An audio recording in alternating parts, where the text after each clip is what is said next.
Hi hello అందరికీ నమస్తే. Welcome to my channel Rajeshwari wonders. అందరికీ నమస్తే అండి.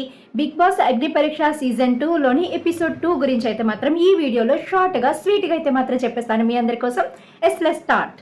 ఈ ఎపిసోడ్ 2లోని కుందర్ వల్ల మాత్రం సూపర్ డూపర్ హిట్ అని అయితే మాత్రం ఎపిసోడ్ 2 అనిపించింది. అందులో నెంబర్ 1 అయితే చరణ్ నిజామాబాద్ అండి. ఎక్సలెంట్ కుర్రాడు, సూపర్ అండ్ ఫుల్గా మొత్తం ఎక్స్ప్లెయిన్ చేస్తాను. తర్వాత అమ్మానండి, పాపం ఆడేసుకున్నారు అబ్బాయిని, మాత్రం ఆడుకుంటున్నారు సంగతి తనకి కూడా తెలియలేదు. అండ్ తర్వాత రుచిత అనేటువంటి అమ్మాయి వచ్చింది. ఆమె కూడా చాలా బాగా మొత్తం పర్ఫామ్ చేసింది. బట్ చిన్న మిస్టేక్ చేసిందండి స్టార్టింగ్లోనే. అది నేను బాగా గుర్తుపట్టేశాను నేను. అదైతే మాత్రం ఈ ఎపిసోడ్లో క్లియర్గా మీకు ఎక్స్ప్లెయిన్ చేస్తాను. ఫస్ట్ స్టార్టింగ్లోనే చరణ్ నిజామాబాద్ అయితే వచ్చేసాడండి. మీది నిజామాబాద్, మాది నిజామాబాద్, మనది నిజామాబాద్ అంటూ శ్రీముఖి గారితో ఫుల్ ఆఫ్ ఒక ర్యాంప్ అనేది స్టార్ట్ చేసేసాడు అనమాట. వస్తేనే మంచి ఎనర్జెటిక్గా ఉన్నాడు ఈ అబ్బాయి. నాకు ఎందుకు ఈ అబ్బాయిని చూడగానే అనిపించిందండి, ఈ అబ్బాయి ఖచ్చితంగా విన్ అవుతాడు, ఖచ్చితంగా గెలిచి టాప్ 15లోకి వెళ్ళిపోతాడని అయితే అనిపించింది. నీకు ఎలా తెలుసు అని అడుగుతారు. ఏమో నాకు అన్నీ అలా తెలిసిపోతాయి అంతే. సో అలా అయితే మాత్రం ఫుల్ ఎనర్జీగా అయితే వచ్చేసాడు ఈ అబ్బాయి. అండ్ ఏం చేశాడంటే 26 ఇయర్స్ అండి ఈ అబ్బాయికి, ఓన్లీ 26 ఇయర్స్. కానీ హోస్ట్గా చేశాడంట, న్యూస్ రీడర్గా చేశాడు, ఆర్జేగా వర్క్ చేశాడు, అండ్ పిల్లలకి ఎడ్యుకేట్ చేశాడంట. చాలా మంచి టాలెంటెడ్ అనేది నాకు అనిపించింది. ఏజ్ చిన్నదైనా సరే మంచి ఎక్స్పీరియన్స్ క్యాండిడేట్. అదేనండి పిట్ట చిన్న కూతగనం అంటారు కదా, అలా అనిపించింది అనమాట. బాంబులా ఉన్నాడండి అసలు పిల్లాడు మాత్రం. ఏం అడిగినా సరే ఫటా చెప్పేస్తున్నాడు మా తమ్ముడు. సూపర్గా నచ్చాడు నాకైతే మాత్రం. బీప్ జాన్ ఒంగోలు నుంచి అయితే వచ్చేసారు.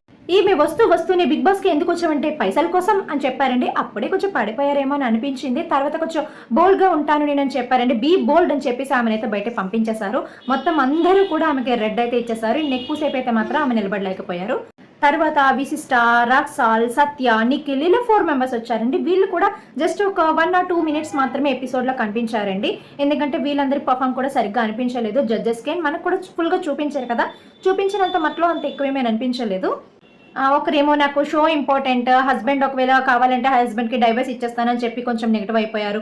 కొందరైతే కనుక బిగ్ బాస్ వేస్ట్, తర్వాత లైఫ్ అనేది ఉండదు అని కొందరు చెప్పారు. ఇలా కొన్ని రకాల ఆన్సర్స్ చెప్పి 4 మెంబర్స్ అయితే మాత్రం రిజెక్ట్ అయిపడ్డారు. అందరూ రెడ్ ఇచ్చారు వీళ్ళందరికీ కూడా. భరత్ ఫ్రమ్ హైదరాబాద్ వచ్చాడు. ఏంటంటే వస్తూనే ఆయా షేర్ అంటూ పాట పాడుతూ వచ్చాడండి. చాలా హుషారుగానే వచ్చాడు పిల్లాడు. కానీ ఏమైందో తెలియదు, ఎక్కువసేపు అయితే నిలబడలేదు. ఆ జడ్జెస్కి అంత ఇంప్రెస్ అనిపించలేదు. ఈవెన్ అయితే ఆ అబ్బాయి ఫామ్లోని జోక్ అంటే దెర్ ఈజ్ ఎ జోకర్ అని రాశాడంట. నువ్వు సరదాగా తీసుకున్నావు కదా, మేము కూడా సరదాగా నీకు ఈ రెడ్ ఇస్తాం అని చెప్పి బిందుమాధవి గారు రెడ్ చూపించి పంపించేశారు. అమ్మాన్ నల్గొండ, ఈ అబ్బాయి గురించి మాట్లాడుకోవాలండి మనం. ఎందుకో తెలుసా, అండ్ ప్రతి దాంట్లో కూడా అంటే ప్రతిసారి కూడా ఒక గ్రూప్లో కానీ ఒక గ్యాంగ్లో కానీ సీజన్లో కానీ ఒకరు ఆడుకోవడానికి ఒక అతను మనిషి దొరుకుతాడండి. అదే బకరా అంటారు కదా, అలాగనమాట. పాపం నిజంగా ఒక బకరాలాగా దొరికేశాడండి. మొత్తం జడ్జెస్ ముగ్గురు ఒక ఆట ఆడేసుకున్నారు. మంచి పిల్లాడే, ఇన్నోసెంటే, తెలివైన వాడిని అనుకుంటూనే ఉన్నాడు. కానీ ఏమో అన్ని తెలివితేటలయితే కనిపించలేదు. బట్ ఈ అబ్బాయిని మాత్రం సెలెక్ట్ చేస్తారండి, హోల్డ్లో పెట్టారు. బట్ సెలెక్ట్ చేశారు ఎందుకంటే కనుక చెప్తున్నాను కదా, ఆడుకోవడానికి ఒక బంతి కావాలి. అయితే మాత్రం ఆ బంతిలాగా అనిపించాడు నాకు. నవదీప్ గారు గ్రీన్ ఇచ్చారు, అభిజిత్ గారు గ్రీన్ ఇచ్చారు, బిందుమాధవి గారు మాత్రం రెడ్ ఇచ్చి కొంచెం హోల్డ్లో పెట్టారనమాట అబ్బాయిని. ఎందుకో తెలుసా, ఈ అబ్బాయి ఒకటి చెప్పాడండి, అమ్మాయిలు డామినేట్ చేస్తారని చెప్పి. అందుకే బిందుమాధవి గారికి కోపం వస్తుంది. నాకు కూడా వచ్చిందండి. ఏంటండి అంత అన్యాయంగా మాట్లాడతారు, నిజమైనా కూడా అలా మీరు మాట్లాడచ్చు అందరిలోని కూడా చెప్పండి. సుమా సిద్దిపేట, ఈమెయితే మాత్రం చాలా క్లవర్గా, నీట్గా, తెలివిగా, చక్కగా ఆడగలిగే అమ్మాయి అనే మాత్రం నాకు అనిపించింది. మంచి స్ట్రాటజీస్ అయితే ఉపయోగిస్తుందని అయితే నాకు అనిపించింది. అండ్ టాస్క్ల కోసం ఏమైనా సరే తనకి ఇష్టం లేకపోయినా సరే చేస్తుందని అయితే మాత్రం ప్రూవ్ చేసింది. యాక్చువల్లీ తనకి వాష్రూమ్ క్లీన్ చేయడం అసలు ఇష్టం ఉండదని చెప్పింది. బట్ ఆమెకైతే మాత్రం ఆవు పేడని తీసుకొచ్చి అందులో కాయిన్స్ ఉన్నాయి, వెతికి తీసుకురండి అంటే కనుక టాస్క్ కోసం నేను ఏదైనా చేస్తానని చెప్పి తను చేసింది. అండ్ ఒకవేళ దాన్ని మీరు ఫేస్కి రాసుకుంటారా అన్నా కూడా జస్ట్ తను రెడీ అయిపోయింది ఫేస్ పైన పెట్టుకోవడానికి. జస్ట్ స్టాప్ అని చెప్పి అయితే అక్కడికి ఆపేశారు. సో టాస్క్ చేయడానికి ఏమైనా చేసింది. బిగ్ బాస్ అంటే తనకి ఇష్టం అనేది మాత్రం వాళ్ళు గుర్తించి ఆమెను కూడా సెలెక్ట్ అయితే చేశారనమాట. నవీన్ గారు, అభి గారు గ్రీన్ ఇచ్చారు. బట్ బిందుమాధవ్ గారు మాత్రం రెడ్ ఇచ్చి కొంచెం హోల్డ్లో పెట్టారు ఈమెని. అక్షయ్ రాజ్ రోస్ట్ చేస్తా అంటూ వచ్చి ఈయన ఫుల్ రోస్ట్ అయిపోయారు అందరి చేతుల్లో కూడా. చాలా ట్రై చేశారు బట్ జడ్జెస్ మాత్రము యాక్సెప్ట్ చేయలేదు. అందరూ ఫట్ మని రోస్ట్ ఇచ్చి నువ్వు వెళ్ళవయ్యా బాబు, వెళ్ళు అని చెప్పి మరి పంపించారండి తిన్ని.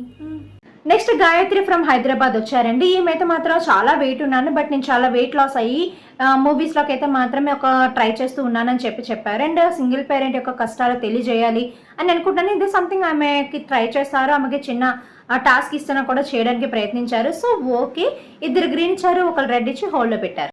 పూత్రాజ్, పూజిత, సాగరిక, చరణ్, షర్మిత ఈ 5 మెంబర్స్ వచ్చారు. ఇలా వచ్చారు, అలా వెళ్ళిపోయారు. వాళ్ళు కూడా సరిగా పర్ఫామ్ చేయలేదు. అందరు కూడా రెడ్ తీసుకొని అయితే మాత్రం వెళ్ళిపోయారు. రుచిత ఫ్రమ్ వరంగల్, ఈమె గురించి కూడా మాట్లాడుకోవాలండి. వస్తూ ఒక బామ్మ వేషం వేసుకొని వచ్చారు. అండ్ ఏమో తను కొత్తగా ట్రెండ్గా ట్రై చేయాలి కొత్తగా అని అనుకుంది, బాగానే ట్రై చేసింది. వస్తూనే అంటే ముసలివారిలాగా మాట్లాడుతూ ఒక వేరే స్లాంగ్లో మాట్లాడుతూ అందరినీ మంచిగానే పోడింది. కానీ ఈమె చేసిన మిస్టేక్ ఏంటో తెలుసా? మీకు తెలిసిందా? మీరు ఎవరైనా కనిపెట్టారా? కనిపెట్టే ఉంటారులేండి అందరూ. నేను ఒకదాన్ని ఇంటెలిజెంట్ కాదు, అందరూ చాలా ఇంటెలిజెన్స్ ఉన్నారనుకోండి. ఫస్ట్ ఏంటంటే వస్తూ నేను అభిజిత్ గారిని బంగారు బిడ్డ మంచి బిడ్డ అంతా బాగానే ఉంది, కానీ గేములు ఆడలేదేమయ్యా నువ్వు సీజన్లో, కానీ గెలిచావుపోయి అన్నది అనమాట.